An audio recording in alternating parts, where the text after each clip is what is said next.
This was an unmanned air system that you can see in that video, captured on camera, smashing into a high-rise building. Abhishek, stay with me, because beyond the drone attacks by both sides, this war has continued for 516 days, mainly in and around the Black Sea area now. While Russia continues to target the port city of Odessa and its neighboring areas, Ukraine has been attacking, like Abhishek said, Crimea.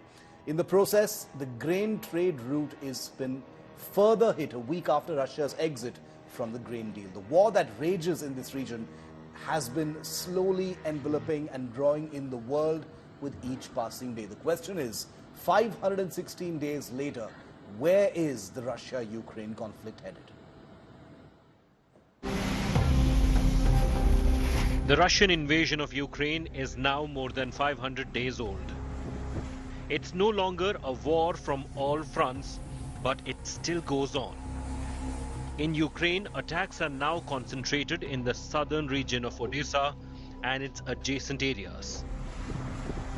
A recent Russian air attack on the port city of Odessa killed 2 people and severely damaged a historic Orthodox cathedral. The missile attacks wounded 22 people, including 4 children, and destroyed 6 houses and apartment buildings. While UNESCO condemned the attack, President Volodymyr Zelensky pledged to retaliate.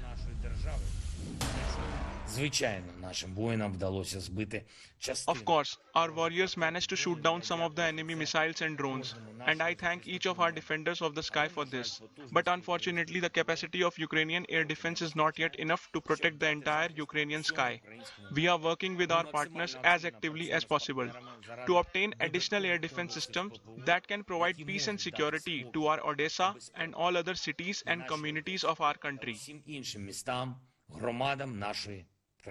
The Secretary General strongly condemns the Russian attacks against port facilities in Odessa and other Ukrainian ports on the Black Sea. The attacks contradict the Russian Federation's commitment under the Memorandum of Understanding with the United Nations, which states that, quote, the Russian Federation will facilitate the unimpeded export of food, sunflower oil, and fertilizers from Ukraine-controlled Black Sea ports. Beyond the shelling and counter-shelling, the war now targets world food chain by hitting grain trade routes in the Black Sea. Ukraine and Russia are the breadbasket of the world. Since the beginning of the war in Feb 2022, Russia has allowed Ukraine to export its grain through the Black Sea, a third less than normal, but still 33 million tons. But recent concentration of attacks in the Odessa region has slowed the process once again. Ukraine claims more than 60,000 tons of grain have been destroyed in the past 1 week of attacks. On 17th of July, Russia quit the grain deal brokered by the UN and Turkey in July last year. The deal allowed grain to be safely exported through the Black Sea for the past year. 1 week on, there is still no alternative to the lapsed deal. With the termination of the Black Sea Initiative, the most vulnerable will pay the highest price, as when food prices rise, everybody pays for it. Ukraine, in retaliation, has begun deploying cluster munitions of bombs that open in the air and release scores of smaller bomblets. It recently received them from the US. The Ukrainian attack is now focused on Crimea. On the other hand, the Russian mercenaries Wagner company has launched joint drills in Belarus almost a month after their short-lived rebellion against Moscow. Poland, in response, has built up troops on its border. As the war drags on, it has started to spread its tentacles across Europe and the world as well, with neither side backing out for peace. Bureau Report, India Today.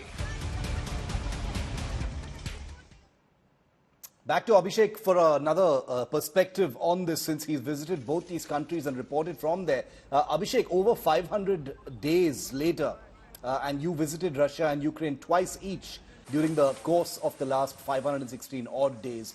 Where are things headed right now? You know, we can see these drone attacks concentrated around the Black Sea area, Odessa, Crimea. You're seeing the heart of Moscow being attacked, even though these are not high-intensity attacks. Where are things headed? It's been more than 1.5 years now, and there is no end in sight as far as this war is concerned.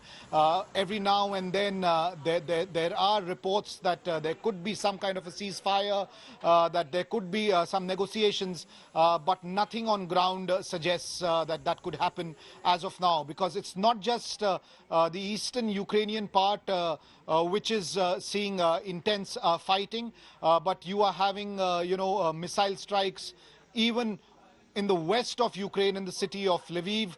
The south of Ukraine, Odessa, has seen some intense drone strikes, missile strikes. So it seems that there is no end in sight, and it's sort of a stalemate, because the Russians are not relenting, the Ukrainians are not moving back, and it seems that this war is going to continue for many, many more months, because there is nothing on ground that suggests that there could be a ceasefire.